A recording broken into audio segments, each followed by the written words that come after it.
Bir әйел кісілердің жамағатында отырғанында бір сол әйел кісілерден сұрақ қойылды да, хор қыздарды Алла тағала не үшін жаратты деп.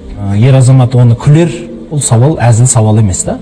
Оның хикметі туралы мен біраз жерлерден іздеп көрдім, бірақ міне деп пайғамбарымыз саллаллаху алейхи вассаламнан, бір үлкен бір ғалымның сөзінен ондай бір ашық хикмет көрмеппін.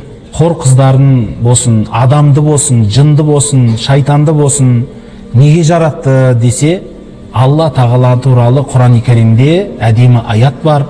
Алла тағала айтады: ол зат өзінің жасаған ісі жайлы сұралмайды, бәлки сіздер сұраласыздар дейді. Алла өзінің қалағанын жасайды.